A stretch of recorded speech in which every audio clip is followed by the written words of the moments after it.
Tonight, on our longest ever program, we tackle the ins and outs of red shirts.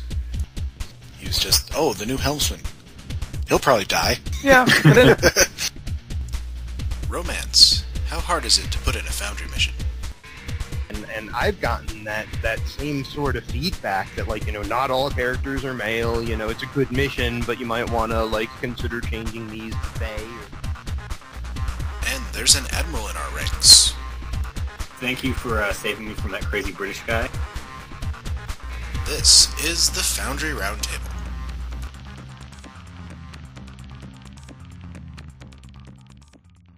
Hello and welcome to episode 4 of the Foundry Roundtable, the podcast exclusively covering the Foundry for Star Trek Online.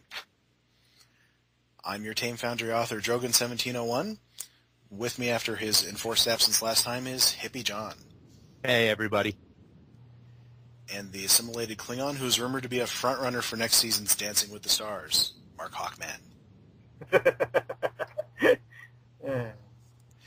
And the triple merchant with a death sentence on 13 systems, Greendragoon. To 14 now. 14.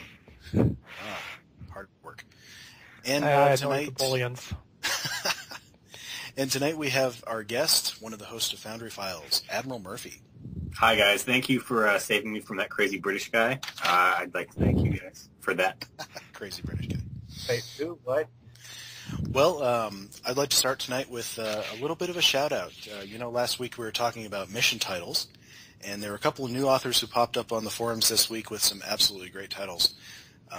There was No Prize for Second Contact by Council Spectre, Fluidic Relations by Renegade Steve, and Yet There Be Method in It by Sarek93. I haven't actually been able to get in these missions yet, but I just love those titles. Especially that first one. That first one's great. No Prize for Second Time. Yeah. It's excellent. So hopefully I'll get some time to play those. All right, well, let's get right into it. I know Hippie is absolutely dying to talk about some missions, so I think we'll change up the order a little bit. Oh, really? Okay. What have we played first? So, Hippie, start us off. Well, I know all of us, or at least a lot of us, went through and played Chicochavez's Allegiance, and I guess we'll probably talk about that more as a group. I also made it a point to go, as a lot of us often do, look for missions that don't even have 5 reviews yet, and I found one that hadn't had a review at all yet that was really good. It was a lot of fun to play, and the title of it was Preservers of the Nevara, by a guy named Jeff, spelled Geoff 484. It was the best way I can describe it is that it felt like a Trek episode to me. It's one of those that starts, it's a distress call. It starts at a system, and I happened to take the mission while I was just in sector space, and so, all of a sudden it felt very much like the beginning of an episode, just flying around, and then all of a sudden, hey, here's a distress call, and I was fairly close to the system, go to the system, and there was the mission, and it made me just think more and more how much I really want to see that tech come over from that I keep hearing them talk about in Neverwinter, where things are just hooked up into doors in the environment that you're going through. And it was one of those, literally, I was, 2-3 light years away in sector space from the door to this distress signal, and it was a whole lot of fun. It was there was a little bit. There's a little bit to the story that was predictable. That's not necessarily a bad thing. It's hard to get around that sometimes. It is hard to get around that. So it's not necessarily a bad thing that some of it was a little bit predictable, to me, and that's just the way I read stories, the way that I read stories.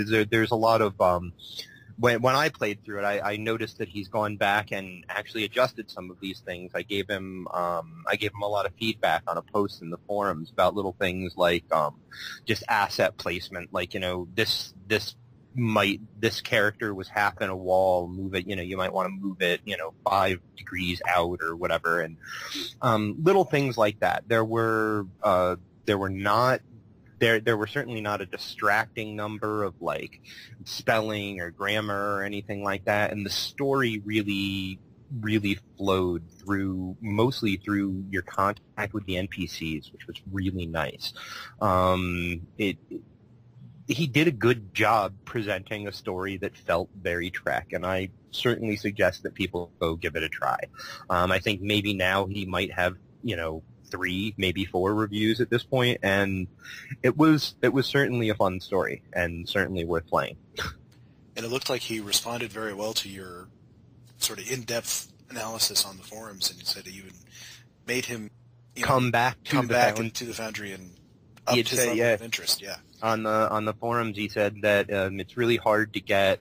Sometimes it's really hard to get constructive criticism, and in this case, I mean, all it was just it's a bunch of little things. It's like, hey, if you don't rename an asset in space that you're using as a trigger or as an objective point, it's going to come up as like asteroid number 02, and just little things like that could just help improve the immersion value of what you're experiencing. But it was a really, really fun, well presented, good storyteller that I would like to see tell more stories.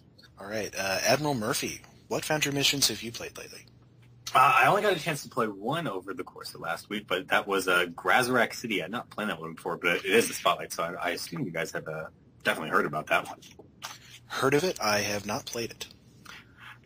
It was actually quite good. It was interesting because there's so many different paths you could have taken throughout that whole mission, and that is the next one we'll be reviewing on Foundry Files. But I did quite enjoy it, and it had some really cool technical tricks there that I hadn't seen in other missions before. That's tough getting that sort of multiple path. Yeah, it is. Correct. It was one of the missions that I really started getting more interested in the Foundry when I started playing the challenge missions once Brandon started putting all those out, and that was one of those that, just like you said, Murphy, it just stands out with all of the interesting things that he did in there. Yeah, I like some of the technical stuff I saw was really cool. Like some of the maps he used, like he basically used ESD, but he transformed it in such a way to make it feel different. Like I didn't feel like I was on ESD after a while. I felt I was on a separate space station. That was really well done there. And of course, it's hard to pull off branching objectives, and that's kind of done here because he leaves the objectives vague. But he makes it that you can go interact with NPCs all over the place, and some you don't even have to interact with. And I really like that because it gave me the feel of, I can go do this, and there's definitely a lot of replayability value. And so I do hope to play it one more time before we actually go and sit down and review it because it was great. Who's the author of that one? I actually have the Woghd HD. Woghd. Oh, yeah. Yeah, something like that. He was somebody who was very active a while back, like last summer, and then has sort of disappeared. Mm-hmm. Haven't seen anything more from him. He's got a couple of... I played one of his other missions, Stiletto, which was... You might call it a bit of an acid trip. It was very, very surrealistic and non-linear, but that was what I found the coolest part of it was, because it was so different from anything else. It was that one you're talking about there was also the first mission I ever played that had a failure. A failure option. Stiletto had a way to fail it. How did that work?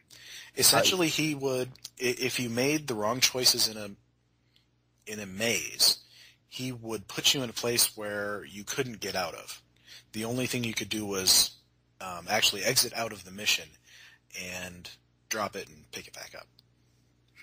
Which actually happened to me, and I thought it was fantastic.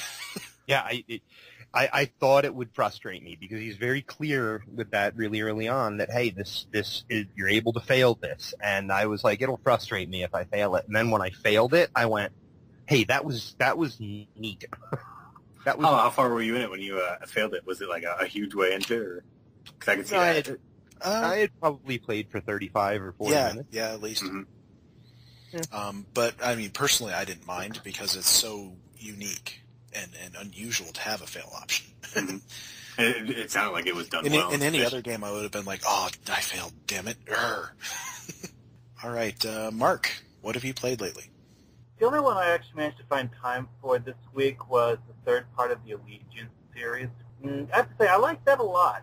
I did notice a few things about it that bugged me a little bit, but it was more things that could use improvement than things that were actually broken about the way the mission was originally designed. Because he did a very good job of making a story that is similar to Star Trek Insurrection.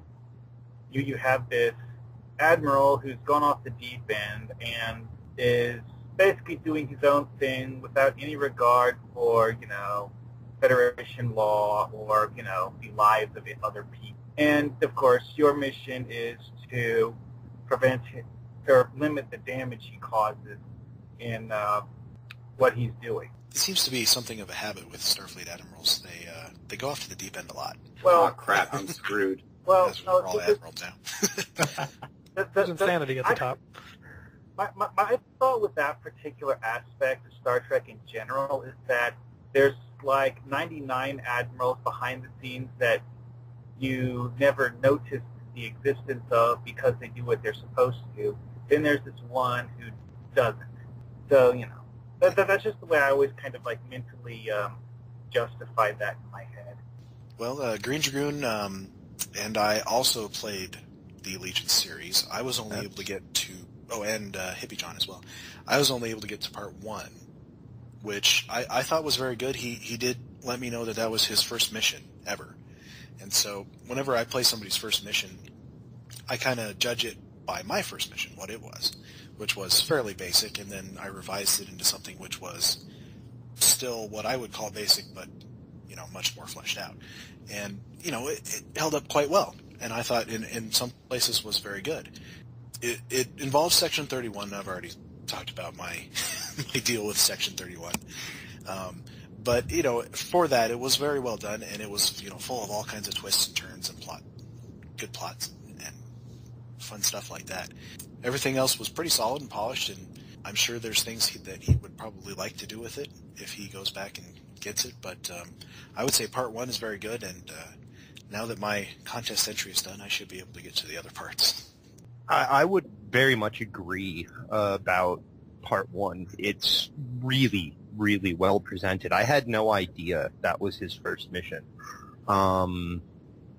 Really no idea at all. It's really well presented. It does have, I guess, when I think about it, it does have that same problem that, all of mine do at this point, which is that it's got like a pretty basic, it's only using the basic things that the Foundry can do, but the story is really compelling. The only reason I didn't get a chance to play parts 2 and 3 is because I've been busy outside of STO. So when I do get a chance to go in and play some Foundry missions, I want to finish that series. The story is certainly compelling enough, but just like you, Drogan, like we talked about, I think it was on our first show that we talked about the fact that it's really tough to do a Section 31 mission, and yeah. This one falls prey to the thing that I kind of that makes me cringe about, like, and that you've said, Drogan, makes you unhappy with Section 31 missions, and it's that it's the moment when a Section 31 operative looks at you and says, "I'm with Section 31." Once I hit that moment, there's no way that they would just announce it like that. Yeah, once I hit that moment where they've said, "I'm with Section 31," the story is still very strong, and like I said, it's really well presented. It's very well done. I think I gave him maximum dilithium tip, all of that.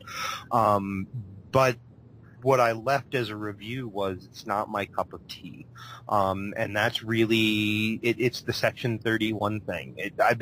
After playing the mission, I sat and thought about it, and then talked about it with people in the chat room for a while. That how do you make a proper Section 31 mission? It's an interesting conundrum, because you want to use them. You have to mention somewhere in there that it's Section 30. You have to. I don't think you do. I actually kind of was thinking about this a lot as I was playing through, and it continues on through the other parts from what I've seen. I haven't completely finished Part 3, but I did play Part 2, and it would be nice if the agents were subtler about how they presented. I could understand at some point they at least allude to your captain about being Section 31, but there's a lot of other people they admit to being Section 31 too, and in fact, in Part 2, you end up becoming part of this entire task force, and they pretty much admit to all the captains of this task force that these agents are Section 31, despite the fact that they're dressed in normal uniforms to try and blend in, and it comes off as a little odd. Yeah, it does sound like they would just say, oh, these are other Starfleet officers, and not just reveal, oh, they're actually Section 31. It seems like they try to stay more hidden. Now, in his defense, I'll say that the Admiral you meet up with at the end actually has a previous history with Section 31, so he is someone who has dealt with it before in his backstory. That's kind of what I gathered from Part 1. Yeah. Yeah, that's definitely what I got from Part 1. Now, I mean, setting that sort of unfortunate tendency aside that a whole lot of authors and even writers in the show fall prey to. Other than that, very good. Very good. Other than that, I mean, the story drew me along. I felt like it was really well done. He made me, with the storytelling and the way that things happened, once I realized this is a Section 31 mission, I just have to kind of like compartmentalize the way that I feel about Section 31 missions, and the mission as it's presented, and the moral, the choices, the morals you have to think about, and it's a good mission. Part 1 was certainly a lot of fun, and I'm looking forward to the other parts. Definitely agree. One thing he does that I really like is he is very good about making fairly memorable characters. You don't see this until Part 2, but he actually ends up expanding the cast of characters to include all of these other ships. And in Part 2 specifically, he made a very big deal. The Admiral is flying around this Cation carrier, and he develops this whole backstory about how this Cation carrier was brought into Starfleet, and then he goes into this detail about the setup of the way the squadrons are of these pilots that are something somewhat new to Starfleet, and all of the culture that is developed around these pilots, and how it's oddly meshed in with the existing Starfleet culture.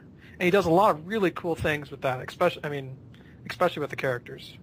You just touched on something that I think the Foundry is great for, that the game doesn't provide for, and it's something I hear people, or I see rather, people comment on, and why are we flying Jem'Hadar cruise heavy escort carriers and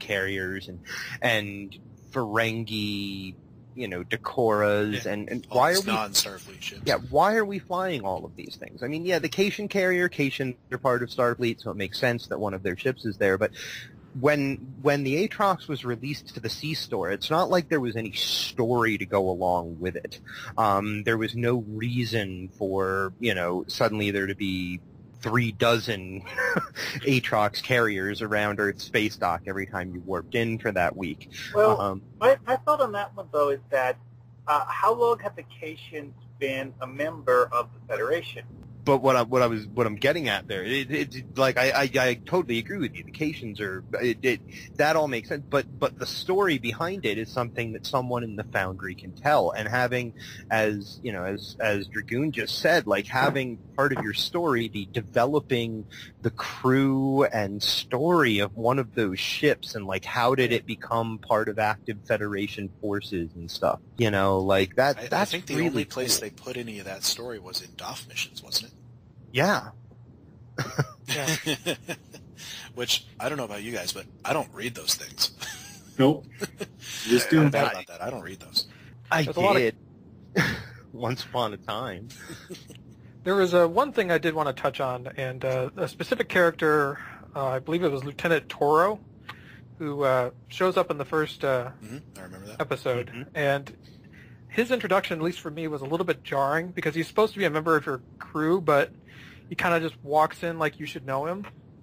And I think that's something you kind of got to be careful with. And I think if he was to go back and just do a little bit of rewording, something about maybe your tactical officer saying, oh, well, we've got a security team, Mako team that just transferred in.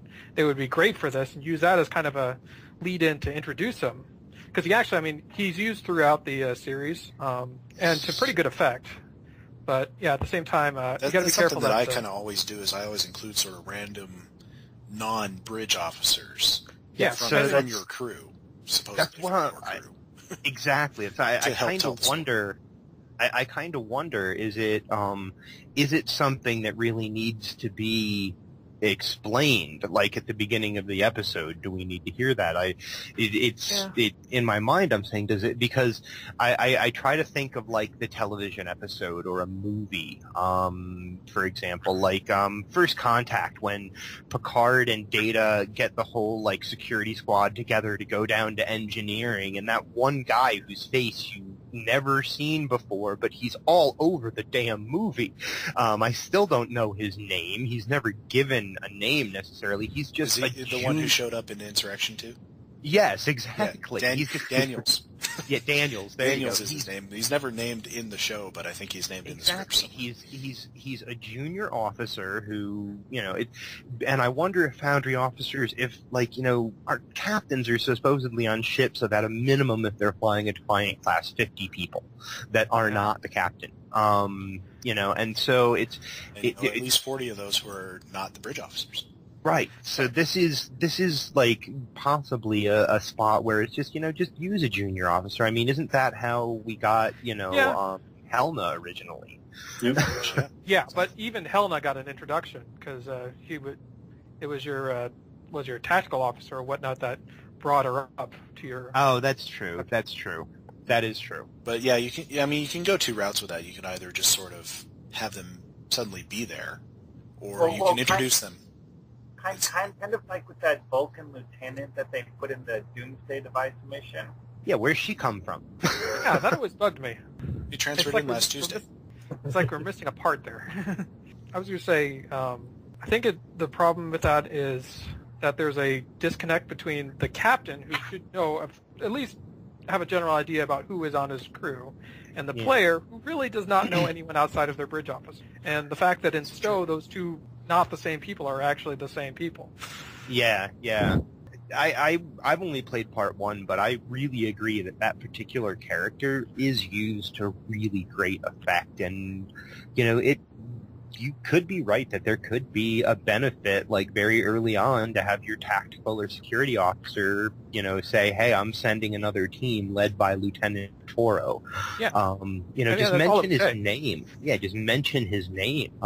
That'd be awesome. And even if you wanted to include a little like background or something, you could say, you could have the captain say, Toro, isn't he the one who, I forget what it is. Yeah. And then have a bridge officer explain, oh yeah, he's the guy who did such and such. You know him. Of course you know him. And if you think about the shows, they do the same thing too. I mean, there's an episode of Star Trek and it introduces a new character. What do they have them do? They have one of the existing characters lead them in, introduce them, reference them so that it establishes it for the viewer. Yeah, that's very true. And then there's characters like Kel Parham who just kind of show up, and after you watch the movie 2 or 3 times, you're not really sure what the writers were planning on doing with that character. But she was just there. Just there to fill in when a bridge officer was somewhere else. Yeah. Well, with Insurrection, we have half of the main cast on the planet, and then we have a bunch of other characters on the ship, flying the ship, while Riker is fighting the Sona. Now, with Daniels, I always kind of figured that he was the chief tactical officer since Worf's off on DS9. I think that's what he was supposed to be. But with Worf there, he gets, pushed to the side. Yeah. Poor bastard. Kind of like in the Star Trek, the motion picture. Yeah, pretty much. Yeah, exactly. Actual captain of the Enterprise gets forced to pretend he's a science officer. Mm-hmm. Yep. Just like That's probably worse. You could be Hawk and get assimilated halfway through the movie. Well, he was there just purely to be a red shirt. I liked him. I did too. But he was another one who was not really introduced at all. He was just there. He was just, oh, the new helmsman. He'll probably die. Yeah. But in that case, I mean, you were being introduced to the Enterprise E in general, so having new crewmen on there wasn't such a hard gulp. Yeah, and since obviously Wesley wasn't going to be there, Well, and Worf wasn't going to be there, so you needed new people in those positions. that's a recurring theme in Star Trek: The Next Generation is you'll have the crewman of the week sort of thing. Like, did you remember Dr. Stelar? Oh yeah, she was. Dr. Solar was one of my very favorite characters. She's Actually, hot. Yeah. It's just that she only actually appeared in one episode. And then got mentioned in another. Yeah, like and then got mentioned in another. I'm a big reader. Trek books are something that I consume like pieces of candy. And she becomes the chief medical officer in Peter David's New Frontier series and is widely expanded on, and great character.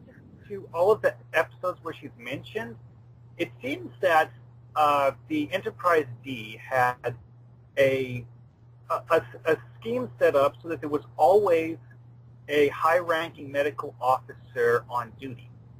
And Dr. Solar was the one who was on duty, I guess you could say, on the night shift normally. Whereas, whatever her name was that you normally see as part of the bridge crew was the person who worked the day shift. Crusher. You mean Beverly? Yeah, Crusher? Yeah, sure. You fail TNG 101. Well, there's a lot of characters. I mean, you got like Sonia Gomez, who shows up in 2 episodes. Yeah, I think her. Chief O'Brien, who was kind of started out Yeah. that way, and then actually made it big. He didn't have a name for at least with the first season or something like that, I think. I think it was just crazy. Chief. Yep. There were actually like 3 different people with the stated to have the duty position of chief engineer during the first season. Oh, yeah, I remember that. There was the Yeah. bearded None of guy. them was Geordie. Oh, Geordie was flying Geordie the ship got in a red shirt. like season 2 and kept it for the rest of the run. I went back and watched the original TNGs, and there's this one in season 1 where Picard sends Geordie down to engineering to check out to see what's going on, and it's like, oh, finally, he gets with them into engineering. And thus began the long love affair of Geordie and the Enterprise D's warp core.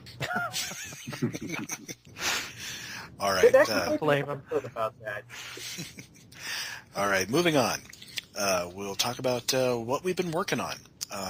And I'll start off because it's quite simple. I've been working on my contest mission, frantically trying to get it in. I did finish it. It is up.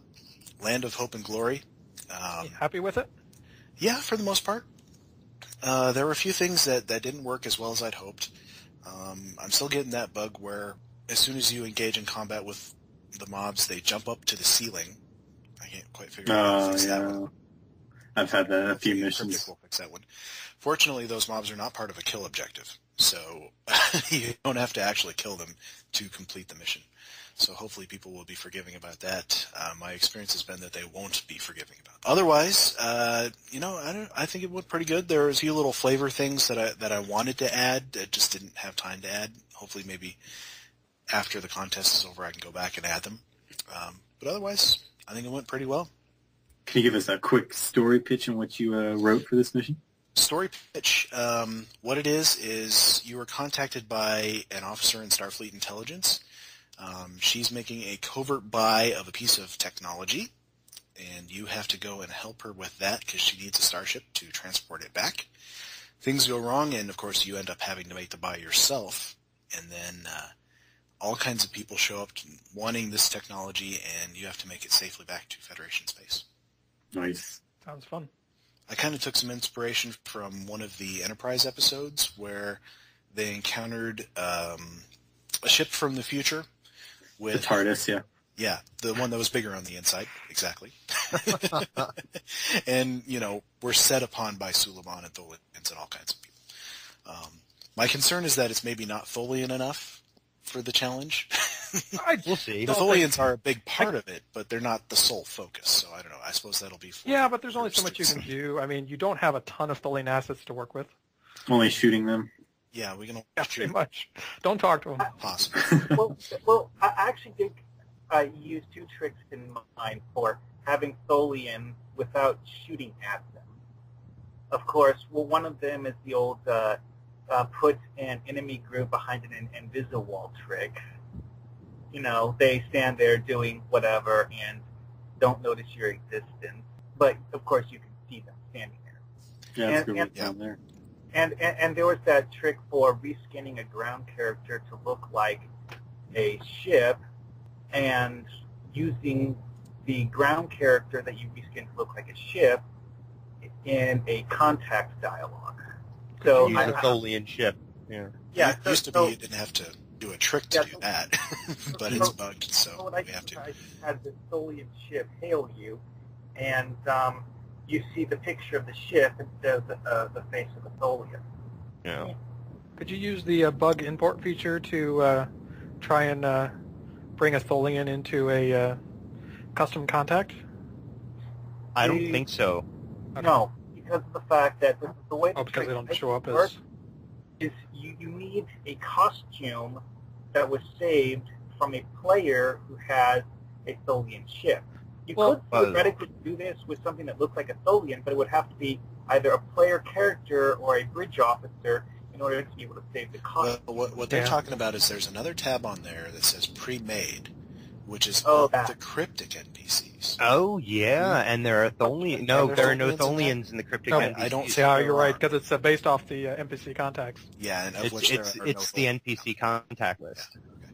So, yeah, there's no Tholians in Like there. half the people at Earth Space Dock and half the people at the other space station. Surprisingly enough, Admiral Quinn is not in that list. Oh, yeah. It's not anywhere in the Foundry. the list is an exact duplicate of what we have available as contacts in the Foundry. It's the duplicate of the point is you and can take those and edit them. yes. Well, somewhat. To a yes, point. somewhat. to a point, and you can do weird stuff with it. I mean, Gorn wearing Fed armor and things like that, which is kind of cool. That's very You know, cool. there's definitely use for it. Definitely use for it. Podcast UGC, they were talking. Hav was talking about as long as you can find as long as the race somewhere in the game it seems to be that as long as the race somewhere in the game has been hooked up with, one of the costumes. So like, the humans or the Trill on Ryza that are wearing the Orion bikinis means you can put those on Orion or on humans and Trills, but you have to walk around that editor and see what can be used where. So, But beware, many of them will crash the editor. yes, Yeah, that's the other problem. That's it. Definitely a good idea to run these experiments in an independent project. Yeah, like not in something you're planning on. Like make sure it works before you put. We should all get together and make it it like a comprehensive list of everything that actually does work. That may take a that while, because there is a ton of stuff to go through. There really is, because the part of the thing is like if you choose an alien archetype or a Cation archetype, or pick up one of the NPCs that was a Cation, now you've got all of these. Now you've got a bunch of other sliders and a bunch of other options that are available to you that weren't available a little bit, when you're just doing a human or before you've imported one of these weird costumes. So there is an awful lot there. Plus, only certain combinations seem to work together, so you've got to select the right option in one spot in order to get other options to show up properly. Yeah, it's crazy. It's worth playing with, certainly, and I bet you can find you can find the right use for it if you've got the patience to see what races are hooked up with what costume pieces, and et cetera, et cetera. Now, Mark, you are also putting in a contest entry, so tell us about that. Well, for mine, it's a lot different.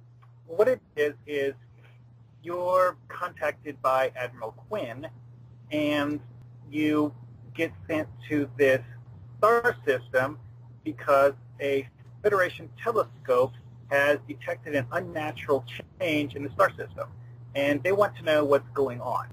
Because, let's face it, what has happened in the past with unnatural changes in solar system? Praxis and, that star blowing up Romulus.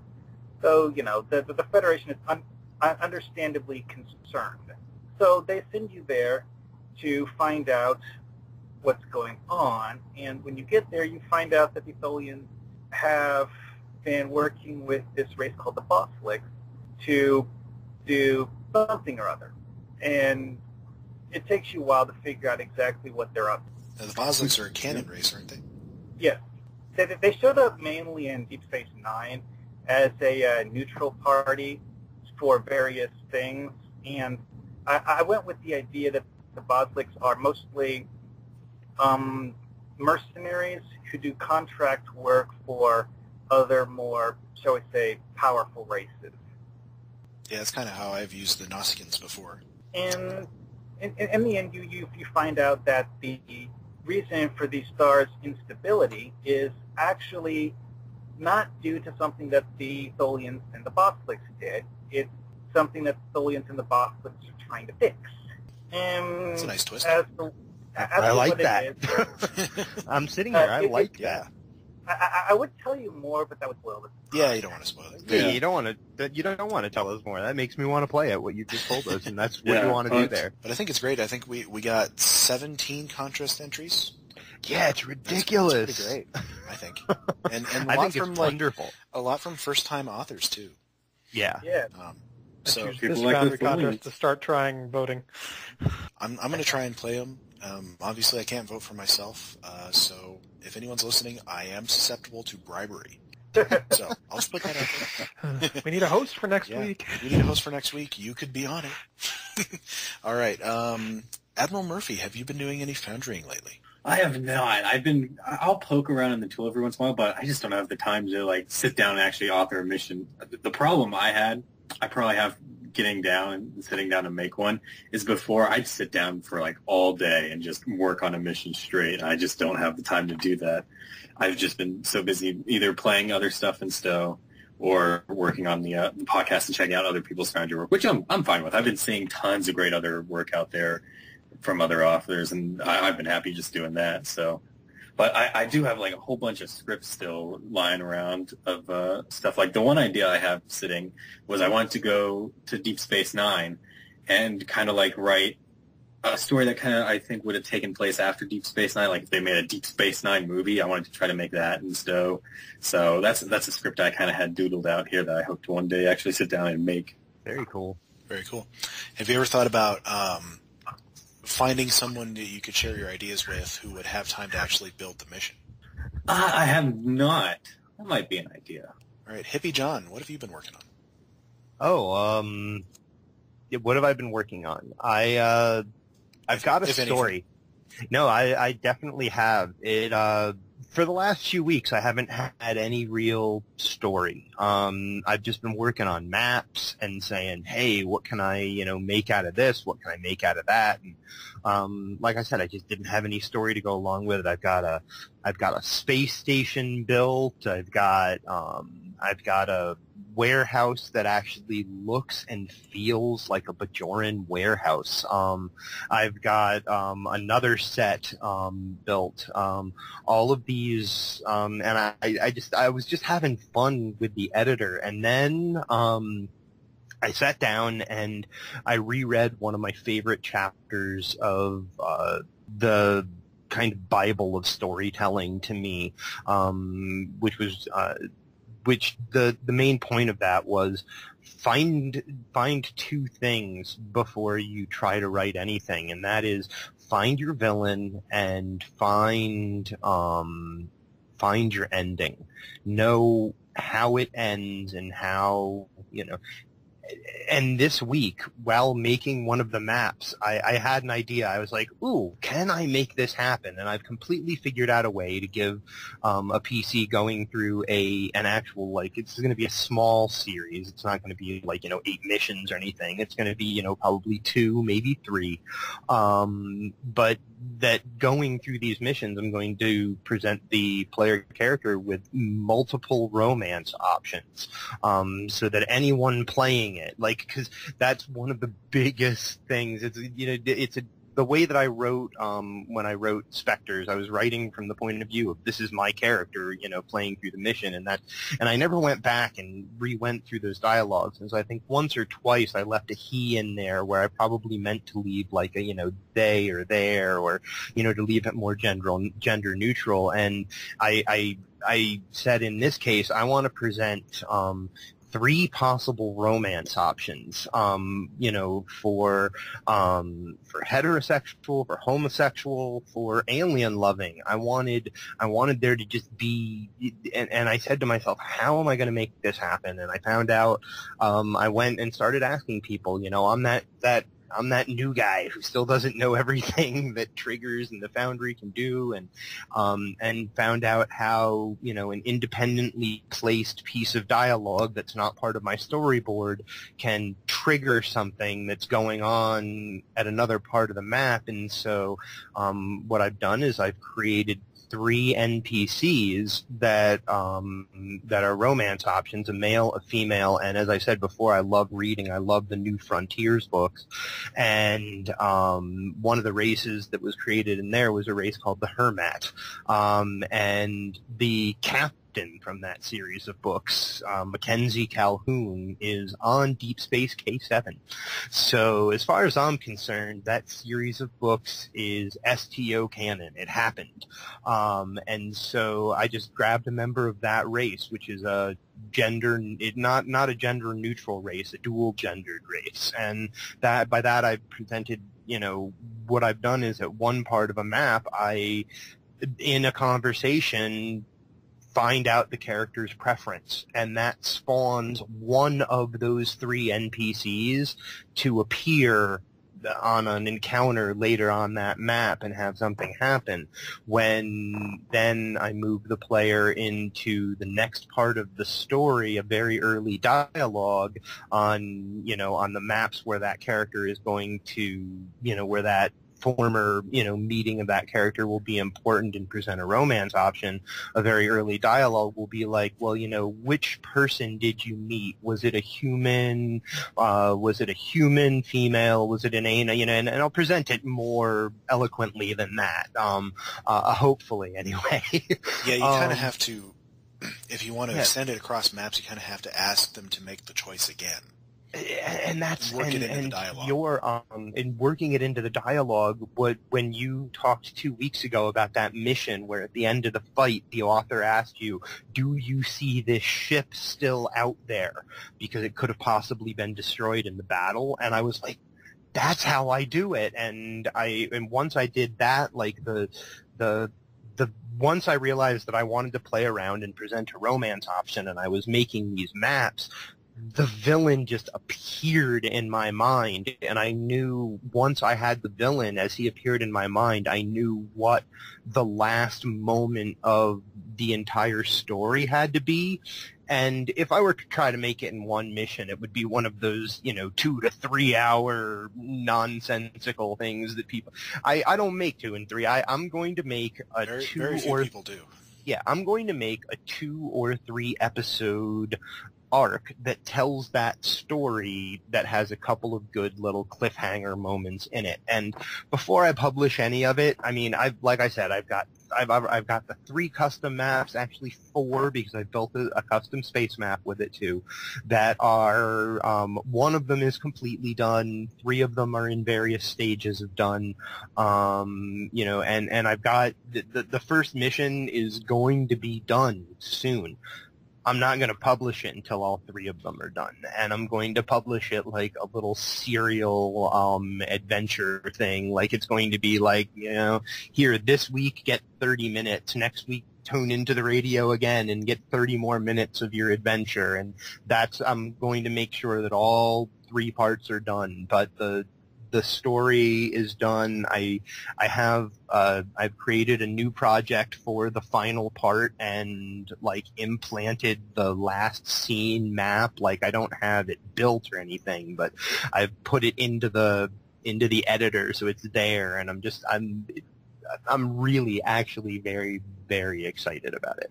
So awesome. All right, Greendragoon, what have you been working on? I've been doing a lot of little things. I've been continuing work on Part 2 of Midas. Yes. Yes! Did a little bit more around the persistent map dialogue puzzle. It seems like it might work out, although it's going to be very, very complicated to build, basically because it's got to kind of route all of these different possible combinations through one dialogue. I've also been working on other things. Did a little work on the engineering set. I actually scaled back a map, which is like something I never did for part 1. I was running into problems laying down all of these Jeffries tubes I wanted to build because the map was shallow. And I decided, you know what, I don't actually need all of this. I mean, the story still goes whether you come through the Jeffries tube or it's just in engineering. So Jeffries tubes are kind of hard to do because it's hard in STO to get a space that small. Mm-hmm. I did it reasonably successful on a couple of other maps, although they weren't all that long. And so, as I recall, I think P.F. Dennis has done a fairly good one. I can't remember what mission it was, but yeah, I've required like all of these vertical walls like placed above and below to kind of act as spacers between the parts, and the ones below were exceeding the bottom of the map, and it was throwing up errors when I tried to import it into the main engineering map. And of course, we've only got one map that has main engineering on it, which is unfortunate. Which is why I had to build my own on a mission fairly recently. Well, I mean, this is supposed to be the player's ship, so I kind of want to use the stock engineering because that's what the vast majority of players' engineerings look like. Yeah, and that deck is damaged as well. Well, that thankfully the engineering worked out itself well I don't think is damaged, but the And deck is damaged. And I made it even more damaged. Yeah, my trick usually is if I have to have the player go to engineering and the ship isn't damaged, I just seal that door off so they can't go to the damaged part. Because if you look in the main engineering room, it's not too bad. Yeah. Well, a trick for sealing the door off, well, other than doing the invisible wall thing, is that we currently have assets that look like, just regular doors like the Starfleet has. You can just stick one of those on top of the door that actually opens. Yeah, and most of that deck is actually sealed off for this map, just because I don't need it. The one other thing I've been doing this is an idea that I had a long time ago, and I've kind of had this hankering to make an attempt at rewriting the tutorial, and I've kind of given up on actually making that as a Foundry mission, but I've still been kind of keeping notes of any ideas I have on it, and I had this brilliant idea. And Cryptic, if you're listening, start taking note. One of the things that bugged me about the tutorial is you start out on the player ship, except you're not in command, you're like some lowly ensign. You get sent over to the Kittimer, do your thing on the Kittimer, come back, and by some plot device, the entire command structure has been eliminated. And it's just delivered in one dialogue, and that utterly drove me nuts. It's like, really? You're expecting me to buy this? So I've been thinking about this, and I've been kind of plotting around, and I thought about taking a portion of what happens on the Kittimer and make it so that you come back to your ship under attack, and have this whole idea for you watch the captain get assimilated, and then you spend maybe even an mission after the tutorial chasing down trying to recover him, where then probably ultimately ends in failure, but kind of that journey there.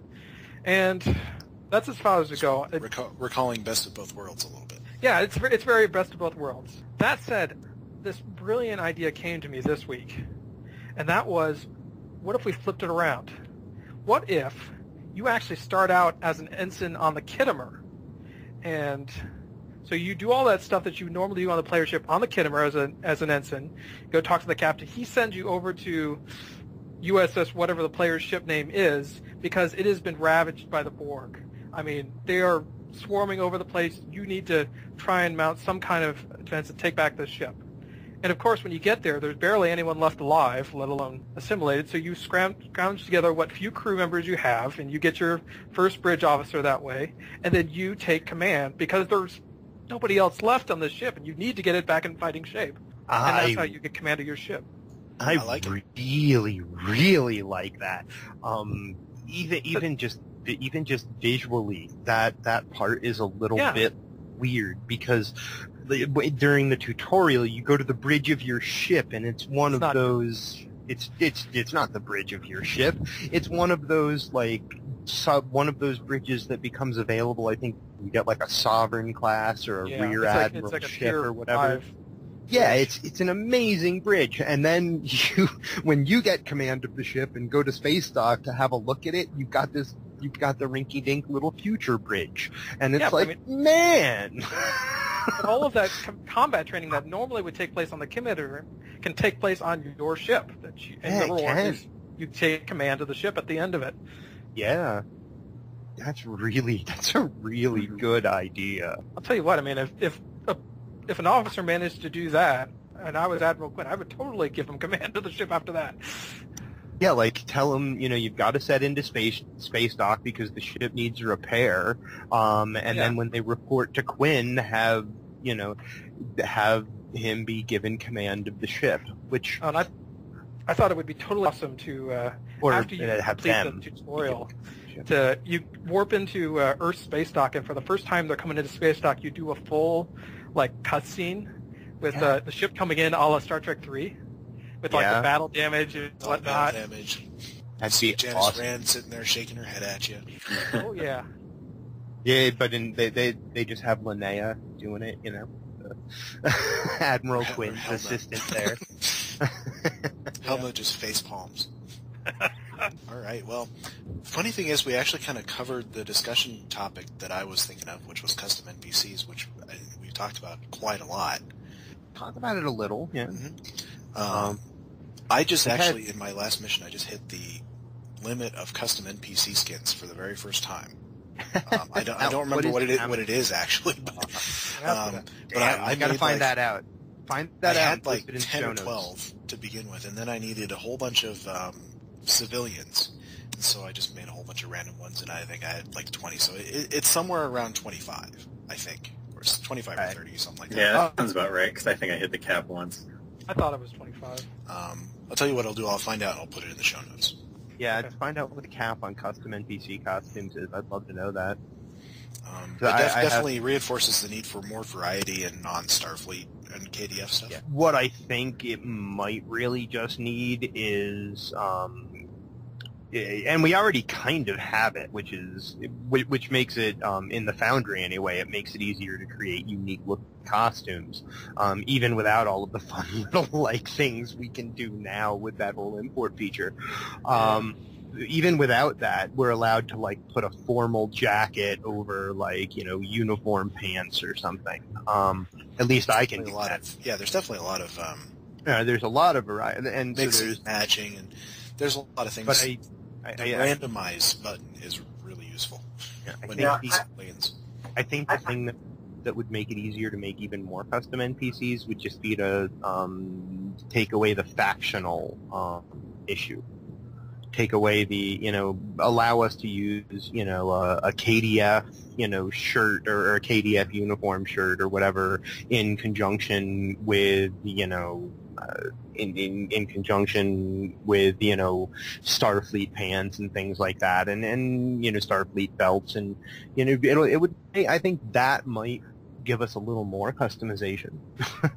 Well, one thing I noticed that when I was doing my boss-like NPCs for my mission was that clicking the randomize button would often give you bizarre costume combinations that I just could not visualize anyone ever actually using for anything. Yeah. You know the outfits with the mercenary bandoliers and stuff? Sometimes it would mix those with formal robes. I think it may be, honestly, I think it just may be an issue with Cryptic's ability to make a good randomization thing. Where have you ever, in their other game that's touted for how wonderful, and diverse the character creator is, and that's, Champions Online, have you ever just hit the random button there? It's hilarious. Depending on what you have unlocked, it's hilarious.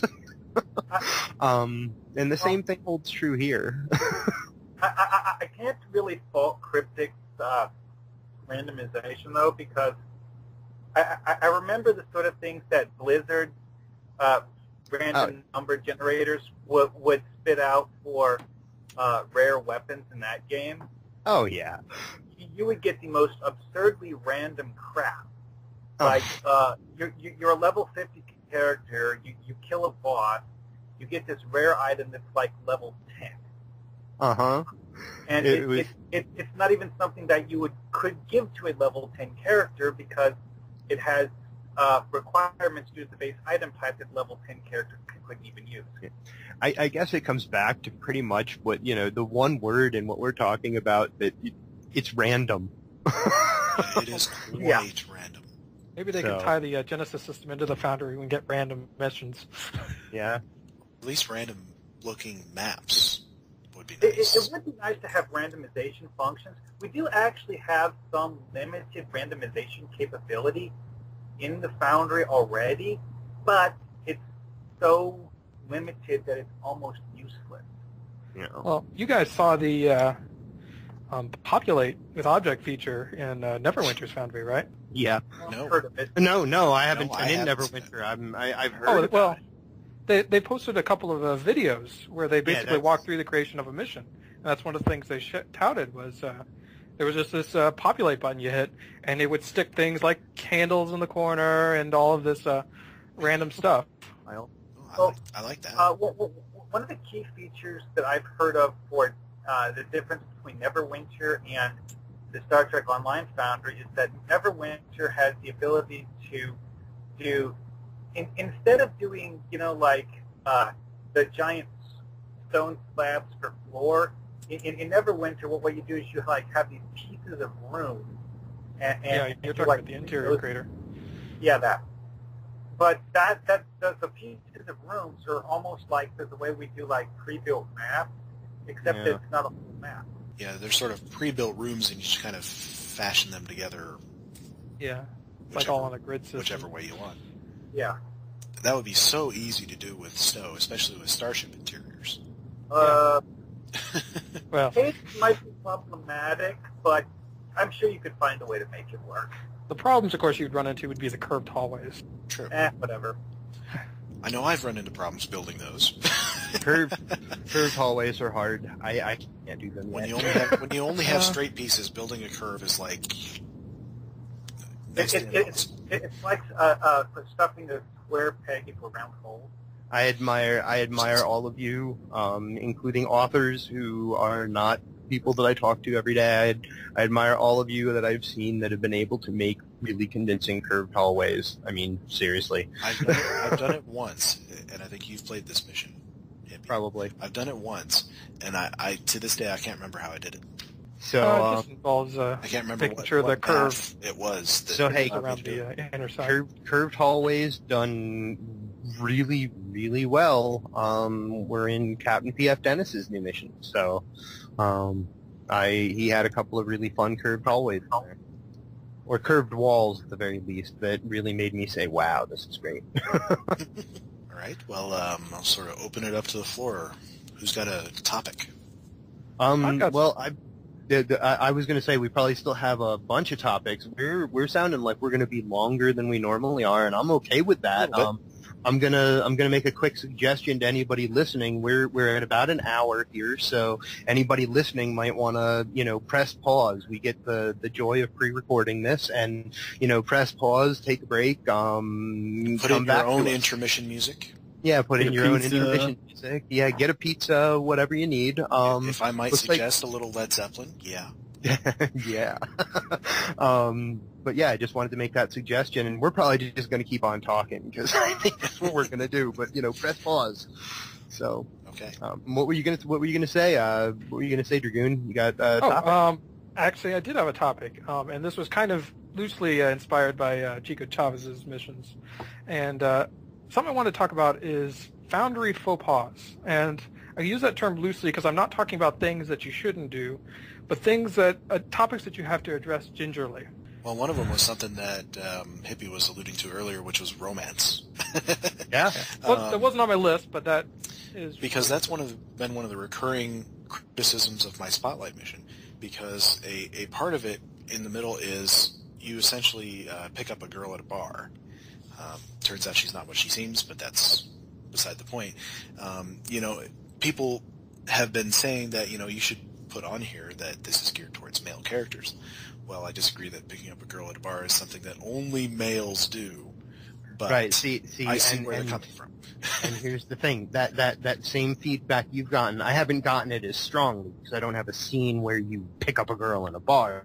I just had a few spots in the mission, I think 2, and they were like in a dialogue tree where there were like 3 different options, and I just didn't find it down one of the options. That I used the word he because when I was writing it, I was doing it from the point of view of my character, and I didn't catch it when I went back through and edited, and I've gotten that same sort of feedback that, like, not all characters are male, it's a good mission, but you might want to, like, consider changing these to they or them, and that's, and you're right, it's kind of like, gender is delicate. Yeah, in gender the is a delicate thing, especially when it comes to romance. I was writing for my character who is a lesbian, but, that's beside the point. Because a lot of people have very sort of firm ideas of who their character is, and it's tough for us to know that. But there's things we can do to help, to alleviate that. And I think what you're trying to do with having the several options for romance is good. It's a challenge for sure.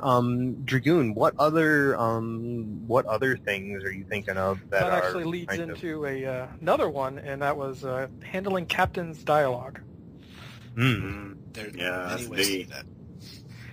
Because in Chicochavez, he doesn't do this as much, although he, in places, will throw thoughts into your captain's head, and he actually in later missions kind of tries to break it up and give you more options. But there are some missions I played where the author will write entire paragraphs of dialogue for your captain, and I personally found that to be very disjointed because it's fairly likely that the dialogue won't match up well with my concept of my captain. Yeah, I've always liked the silent hero approach to. Yeah, I like the silent hero approach. The Gordon Freeman. It is. I also, a lot of missions that I've played, before I had started writing missions, most of the ones that I had played, the captain's dialogue is only what's in that button that you press. Yeah. That's the captain's dialogue, and That's lot of how them I tend to do that. Yeah. And a lot of them do something that I've realized I'm going to start to do that's really neat, is whatever that captain's dialogue was, you put in the text above the next part of the dialogue tree. I just noticed that Cryptic does run this. over that. Yeah, so but because it's easy to it's easy, like, especially if in a dialogue tree you've given them like 3 or 4 choices of something to say, which is something I'm going to start leaning toward, actually, is like give them, just give them 2 or 3 choices, like a good, a peaceful and aggressive and a, new, like, I'm going to toy with that eventually, that whole idea. I've seen one author who, made an entire subtree of dialogue as if you were a Vulcan captain, and it was just logical options the entire way down. And I was like, that's kind of neat. What you usually call, or what I call the Bioware approach.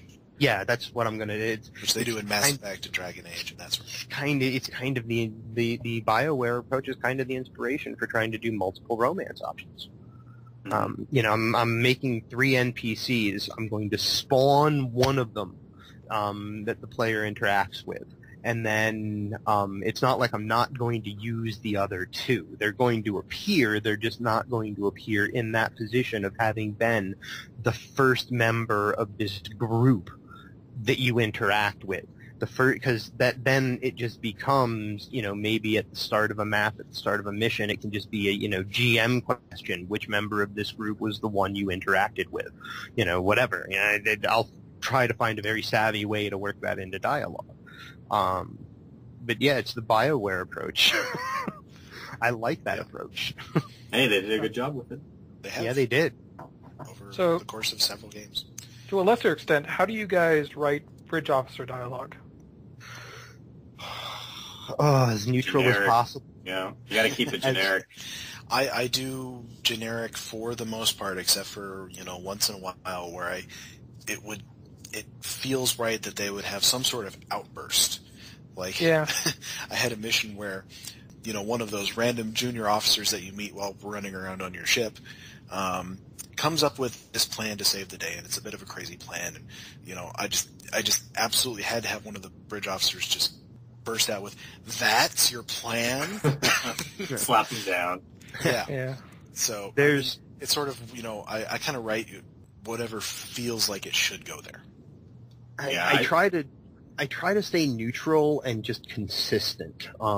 Like if one officer always refers to the captain as captain, he always uses the term captain. I try to write the science officer as like, the thinker of the group, when they're using the science officer, bridge officer, things like that. And what I think is the most important thing is, what animation you give them in a contact dialogue.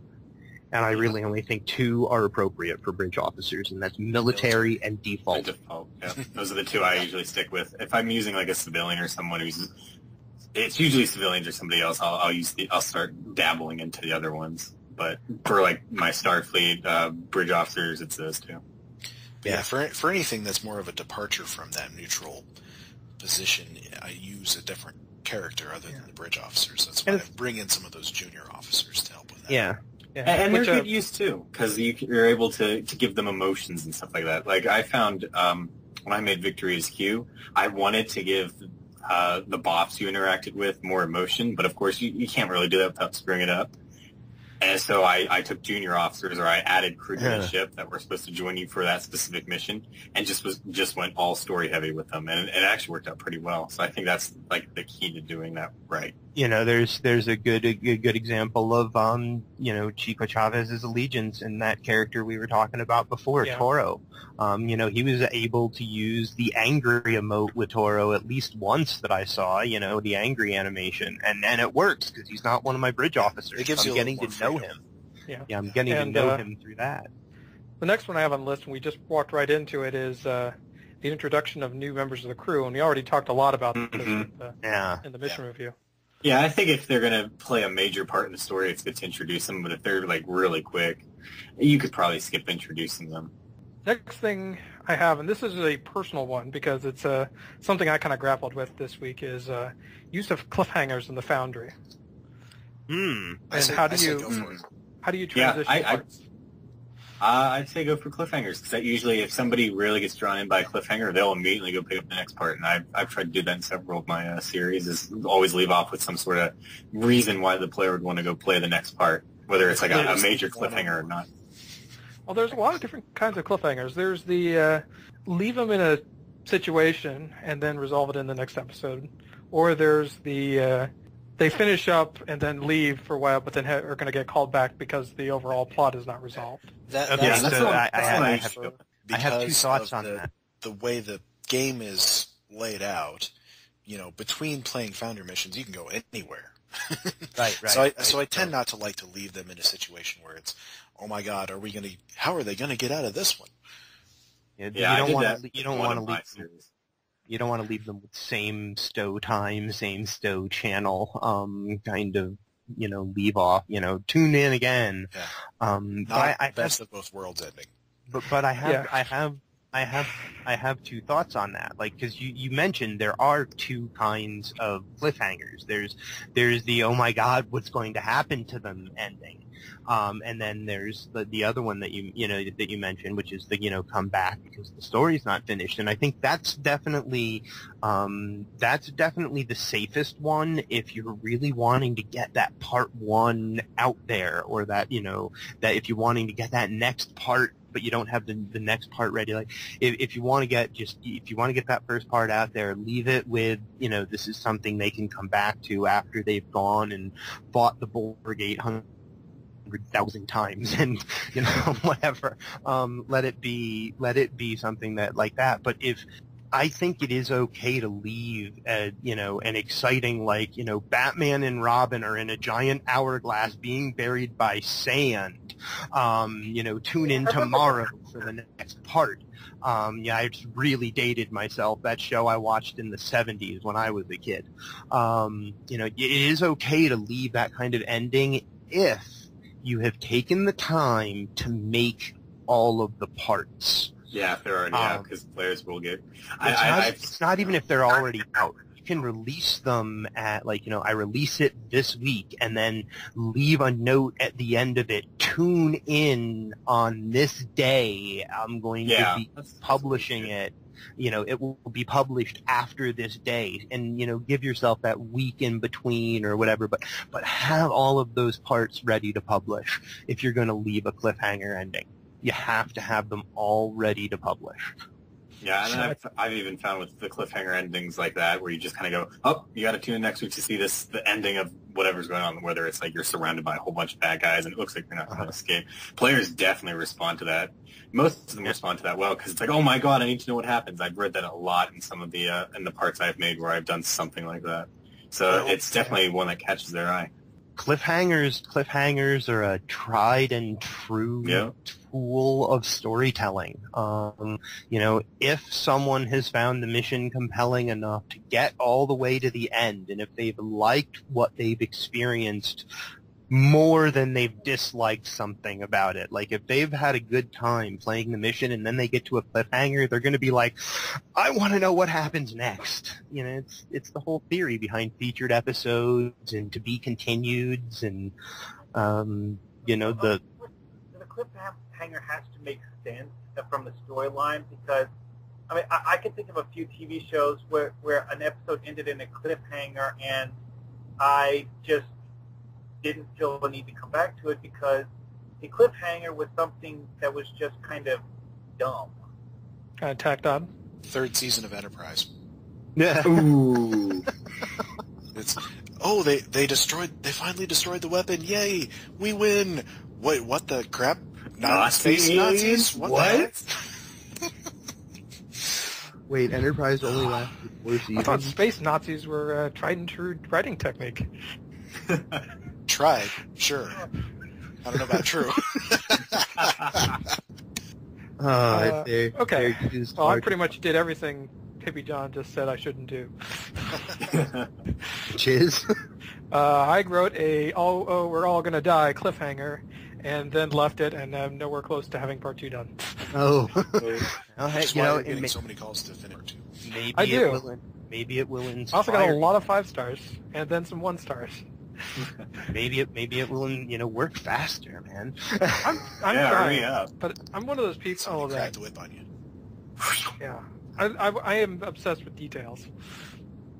So it's all got to be little things, and this does this, and this does this, and that thing in the corner has to be there for a reason because it should be there. The other thing I got is use of out-of-character text.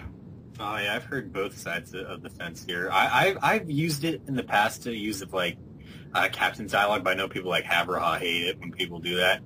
And I try to use it only for short sentences from the captain. I know in one mission I am guilty of writing like a whole bunch of paragraphs where your captain delivers the speech to get his crew rallied. But I find it okay when authors use it for actual dialogue from a captain or something. I tend to use it more for to instruct the player if I need to. Like if I need to remind them to press V to scan and show them where to go, or if they need to put their bridge officers in a particular spot. Bingo. That's kind of what I use it for. Yeah, I've used it for that too. I find I use it more for the dialogue part though, which I guess it's really meant for that stuff that you're using it for there. Oh, well, yeah. See, I think that's what the out of character, because we have 2 types of out of character text. We have the green text and the yellow text. I mean, one is out of character and one is mission info.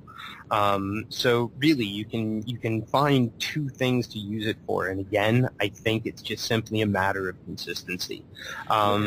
If I get an author that has, started to use the yellow text for my captain talking, It might not be my favorite thing, but if that's all the yellow text is used for throughout the mission, it's not something that's gonna, like, earn, like, big negatives from me. I mean, it's not gonna be my favorite, because it's not my favorite way to use that kind of text. My favorite way to use it is what you said, Drogan, and also as, stage direction. Because there are things that you would like to say, like, happen that, that we have no way of imparting an emotion on the face of an NPC that's talking to you that we don't have in our choice of 5 emotions that they can show or whatever, Yeah. It's, like I use the green text to describe stuff like that, like, this person has, is changing expression, whatever, blah, blah, blah. And I use the yellow text to do things like what Drogan was talking about, like, you can press V here to scan and things like that. I think you got those back. I think, I've actually found whichever. for yellow text in the mission that I just did is, it's kind of like what you were saying, stage directions, but there's a little bit more to it than that, because at one point, I have this 3-way conversation between you, Boslick, NPC, but it's mostly a 2-person conversation. But every now and then, there's this Tholian who's off to the side who tosses in something that's just like this quick one-liner. And what I did is I would like use the yellow text for what the Tholian would say. Of course, it's not actual text. It's the Tholian interjecting something into the conversation. You actually understand what the Tholian's saying, though. So you're kind of using it like subtitles. Well, it's kind of like the reverse of subtitles, actually. Because the Boslick is talking about something, then the Tholian says something, and then you see the Boslick react to what the Tholian said as if she actually understood it, where you don't, and you see what she says based on what the Tholian said. Oh, okay. That sounds quite complicated. Yeah. We'll have to play your mission to find out. The reason I added this one is playing through Allegiance. He uses this a little bit in the first one, but he uses it a lot more in the second and third one. Is he will use out-of-character text. I mean, he'll use paragraphs of it to basically describe not only a scene change, but stuff that has happened in between during the map transition, and like weeks have sometimes passed. If it's a huge time change, using that text makes sense. Yep. If weeks pass, using, if a lot of time, if it's a huge time change, I think it makes sense. But I think in this case he was using it to get out of adding extra maps. I actually know a... Because it would be like, oh, your ship flew to the ship and you started beaming down and you're halfway through operations and that's something I'm running up against if he's, that I'm thinking about this week anyway, as I'm starting to put maps into a storyboard and say, like, what happens on each of these maps. When you and how do I say his name? Wee-wee? Yep. Yay. When you guys talked about, the fact that I do that a couple of times where it's just like one thing happens and then you change a map. And for some people, I think, like, my computer handles a map change just fine. It never takes 10 minutes. It never takes, forever. And my own patience level is okay with that number of map changes because I'm looking at it like an episode is happening in front of me, and like this is a scene that now, regardless of, it's okay for me, but I recognize that there are a lot of people out there that don't like that. Like, I beam up from the planet, onto my ship, and now I warp out of the system. So maybe using that kind of text to skip some of those maps is not a bad thing. Yeah, definitely, especially with the whole week's passing. That's a great way to throw in information. Another way you could do it is also maybe a block informs you, or I've seen people use a captain's log, but again, that's putting words into the captain's mouth, so that's something you kind of got to think about. I know a mission that would benefit from that sort of time jump text, which is Woody Valley's honor and delivery. Because at one point you were about to warp off to a particular space station, and then suddenly you're on Deep Space Nine, and a boss says to you, well, that other space station was a bust, here we are on Deep Space Nine. and it took me a second to realize, oh, okay, time jump, because it's fairly unusual. Not a lot of people do that in Foundry missions. Yeah. Personal opinion on this, and this is kind of going through, it's one of those things, a jump like that requires a certain amount of suspension of disbelief. And suspension of disbelief in and of itself is not a bad thing, but the more you use it, the more suspension is required. And if you're not careful, you can dispel it entirely. and that sort of time jump is something that's so much easier to do in like a TV show than it is in the Foundry. It is. Yep. But, if he had put that something in yellow text saying, you go to such and such space station, find nothing, now you go to Deep Space Nine, or something like that, just to call attention to it that this is what has happened. That would be something happened here. Okay, well, the last one on the list, and I promise this is the last one, is another one from personal experience, and that is maps and scenes that take place in the ship interior of the player.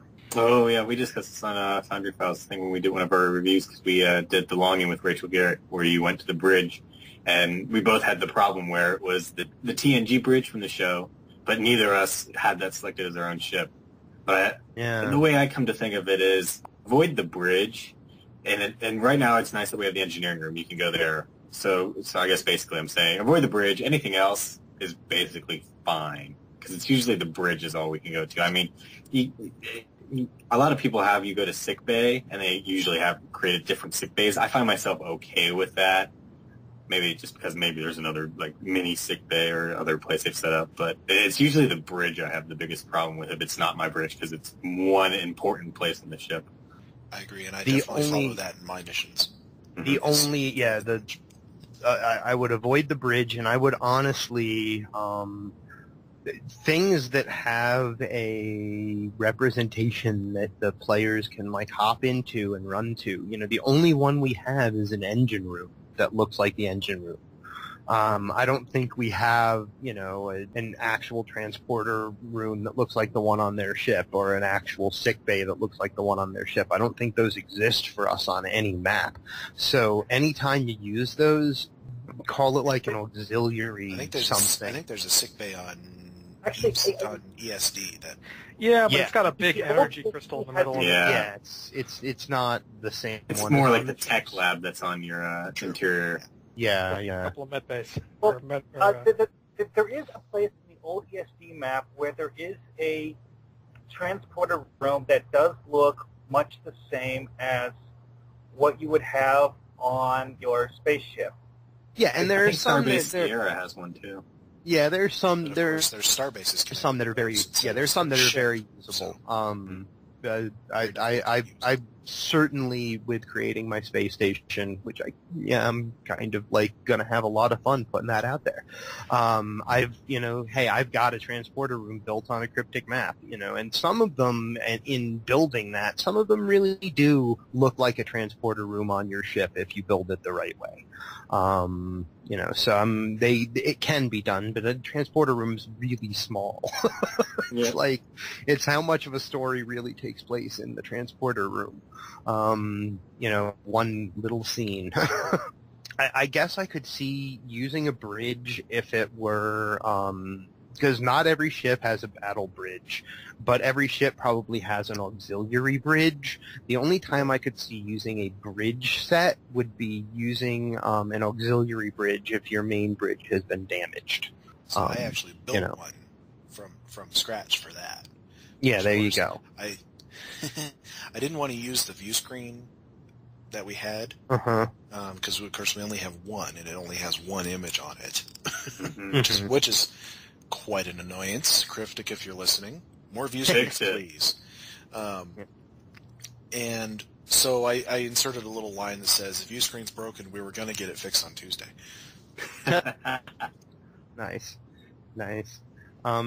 Yeah, I mean, when you say that, Dragoon, I mean it's the ship interior, the PC ship interiors, there's only a couple of maps. I mean, it's the small, the medium, and the large layout of 2 decks, and we've already got all the bridges, so almost all. We're still missing a couple. What would be so much easier is that if Cryptic would just put those interior maps in Foundry.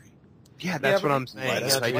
That's like one of my number one requests. Absolutely. It's one of my number one asset requests, is because so many in the shows, in in Next Generation, in the original series, so much time in your ship. So many of the greatest episodes took place on the ship, and the only ships we have access My absolute favorite episode, The Wounded, takes place almost entirely on the Enterprise. Only one scene takes place off the Enterprise. So, I mean, it would be great storytelling tool. Something I would love to see, and Cryptic could make a ton of use of this too, is if the player interior were treated like a really detailed social map. Yeah. Like you just had all of these hookups, and every version of the bridge had copies of the same hookups. And so you could just drop things in all of these locations. You just specified where the next map is go to player bridge. Yeah. And it will always send you to whatever player bridge you have selected, but it will... So it's basically using a variable instead of a constant for the name of the map. Sounds like a good feature to have, but I can see why they haven't taken the time to put it in yet. Well, I'm pretty sure the engine doesn't even know how to do it right now. I mean, it was all they could do to get one console to flash. Sitting in chairs. What I would love to see is... You mean floating on chairs? Oh, yeah, my bad, sorry. Take it to the nth degree and go through and set up all of these predefined spots. Yeah. And you can, in these spots, you can have things like a enemy group appear in this spot. And this spot has a location in each and every version of the bridge. So basically allows you to kind of try to aim for most of the different kinds of stories that can be told on the interior while still trying to leave or cut out some of the variables. So here's something that I think would be neat, and I bet you it would be impossible, and it's based on what you just said. Or maybe not impossible. It probably just would be so much work that they would never do it. Just on those 3 interior maps, what if we just had like 2 doors on each deck that could be used as Foundry doors? Make one of them the holodeck entrance, and then the other 2 are just doors on your ship. So you could call it, Astrometrics Lab 2 or, Engineering, Research and Development Lab 3. You could do whatever you want with them, as mission door, as potential spots to begin missions. Why stop at doors? Maybe even make a turbo consoles. lift. Interact consoles, NPCs that you can speak to. Yeah, your bridge, your science officer, your tactical officer. I bet you the issue is that it would be really hard, though, because people get to choose which one they use, and then it becomes attached to your character. It's not a map out environment. Yeah, it becomes part of your They somehow did it for the Riemann series, though. I mean, they somehow got you to go to a specific console, despite the fact that all of the interiors are all laid out differently. Yeah, that's true. It's like all of it this is possible. It takes them sitting down and having somebody do it. Yeah, I have no doubt that it was an incredibly hacky way they did it. And the sucky part would be... Think about how many times they've told us something is impossible that they then, a few months down the line say, oh, we did it. Well, it's only impossible until the programmers change the engine and the whole go to character select screen instead of logging completely out. Yeah, they said that was impossible.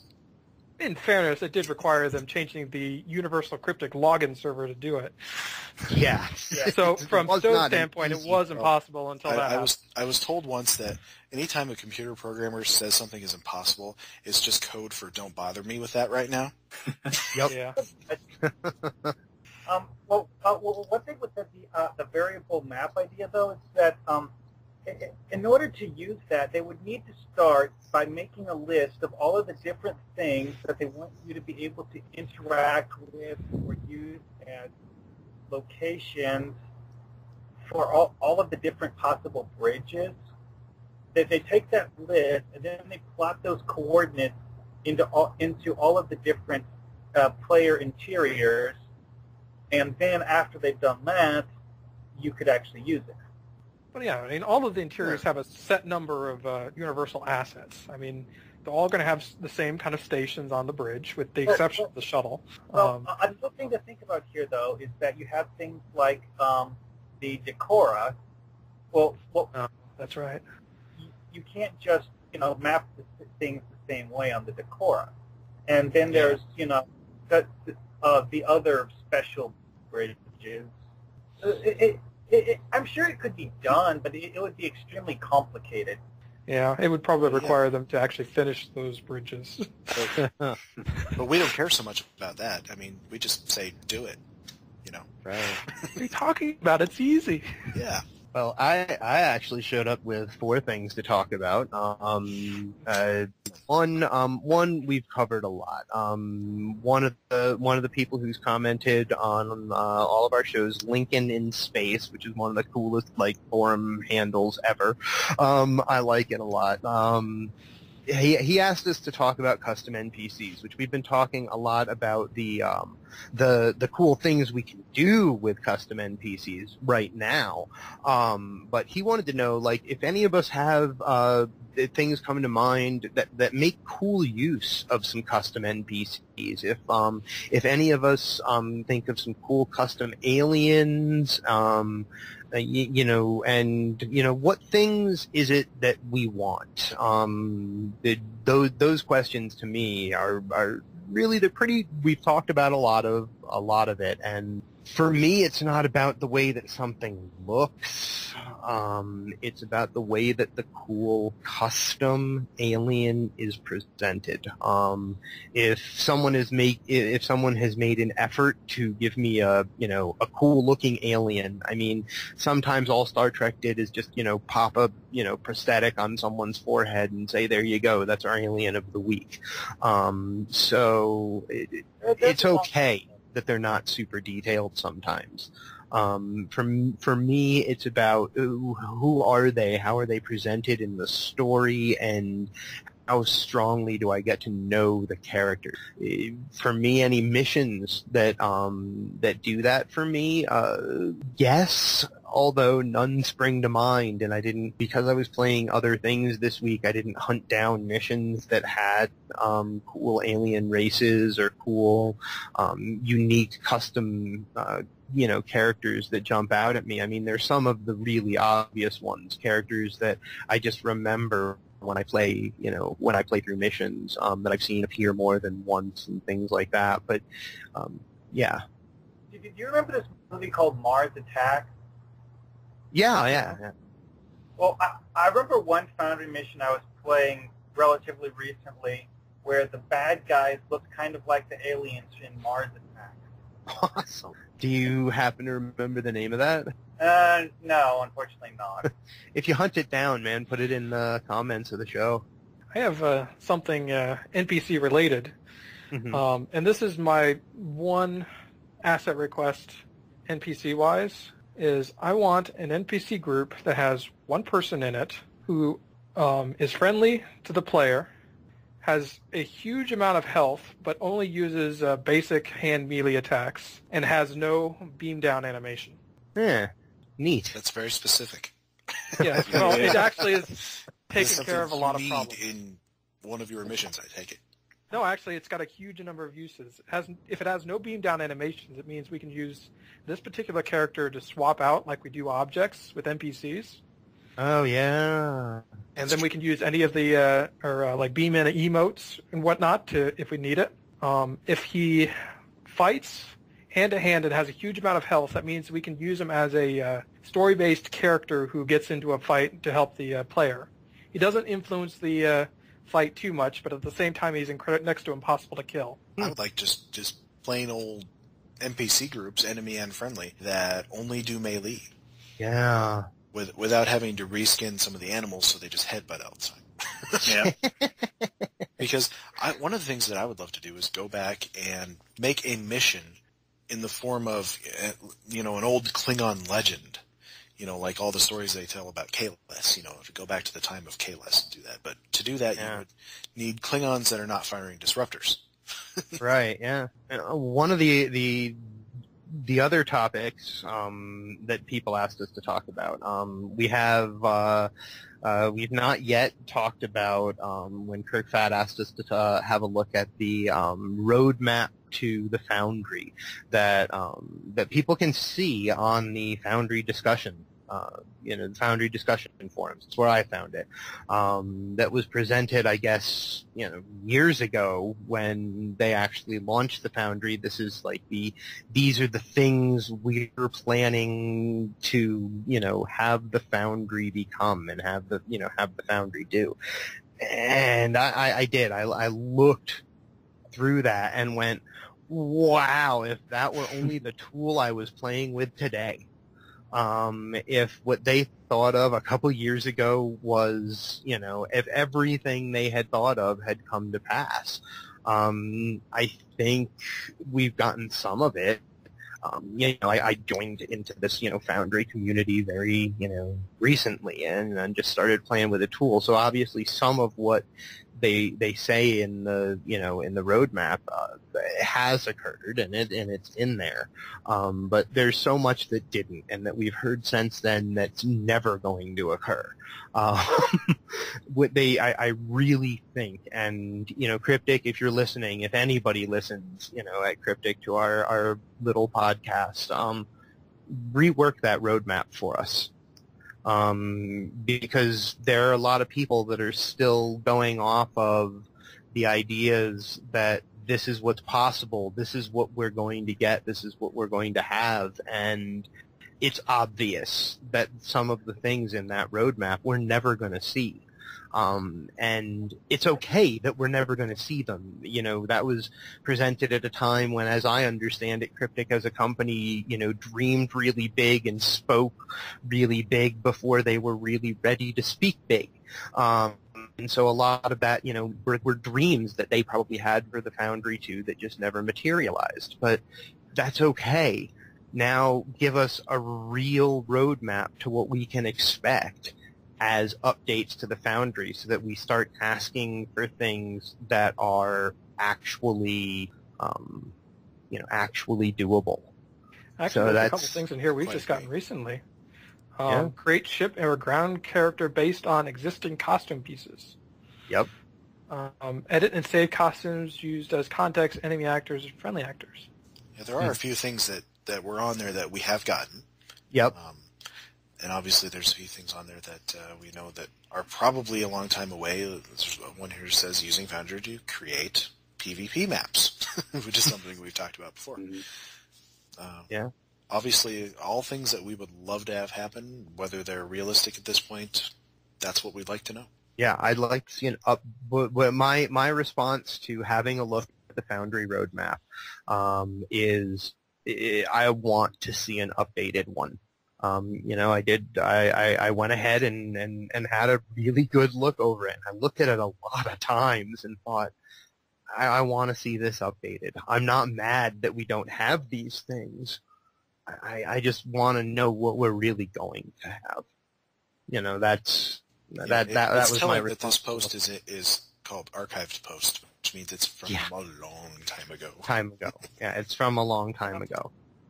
As far as I know, they don't have a roadmap at the moment. The old one is something that they abandoned for they sticky it on the forums. Yeah, it's still there. It's still either unsticky it, get rid of it, or update it. Make yourself a roadmap. Maybe it'd be good for Cryptic to make themselves a roadmap and in fairness, maybe look at what the priorities are. Neverwinter happened. Yeah, in fairness, it is a huge curve on how the Foundry was going to proceed. How much? It's very true. Neverwinter is a new thing or new-ish. Neverwinter killed us. It just killed us dead. Nah, I'm kidding. Kirk Fat also wanted us. Kirk Fat also just wanted us to weigh in with kind of opinions on something that we've heard Dan mention more than once now.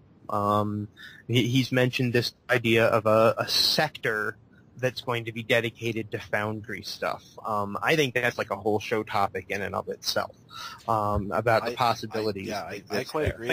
I think we ought to touch on that next time. Yeah, I would. Good idea. It's obviously something I love it. Philip or Dan has been musing about, but it's not confirmed. Yeah, he's been musing about it, and he's never said that this is definite. It's just something. Well, I mean, yeah, he's even said in it. it's something that the team has brought up as a potential idea. Yeah, I mean, it's like, so again, like my quick response to it is, what a great idea! I love it. There are 100 logistical things that have to be considered and taken care of when you're dealing with something like that. I suspect we'll see a lot based on how Neverwinter, because Neverwinter does a lot of this kind of thing. Yep. Mm-hmm. Yeah. Yeah, I would agree, because we're gonna see what happens with Neverwinter, and maybe we'll get some of it in time. Fingers crossed. So fingers crossed. Well, as far as I was gonna say, we are bucking up against the 2-hour mark. I know. And my last thing is I want to. I've already talked about what my own about one of my own personal approaches to things with storytelling is, and that's something that's really been on my mind is storytelling and how it works and tricks and tips and I talked about how I like to have my villain and know what the last thing that's going to happen is. I want to invite people, like, in comments, in the forum post, in wherever, talk about your approaches to storytelling, because I want to have a conversation about storytelling. So let's do that. Doesn't have to happen here, but let's have a big conversation about storytelling. Do it in the forum post, do it in the show, in the comments on Starbase UGC. But I want to hear other ways that people tell a story, because I know that just because I have my own personal approach doesn't mean that it's the only way. And I want as a storyteller, I always want to hear other ways that people approach it. So. That's the four things I brought to the table. Ha. So everybody who's listening to this, start a conversation about story right here in the comments section on Starbase UGC or over at the Stowe forums, and maybe we'll read some of your ideas on the air. Yeah. How about that? There you go. Well, I'm sorry to cut it off, guys, but we're getting quite longer than we usually do. So we're way longer than we usually are. Yeah. So the long we're show. Gonna cut it off here, and everybody say good night. Good night, everybody. Good night.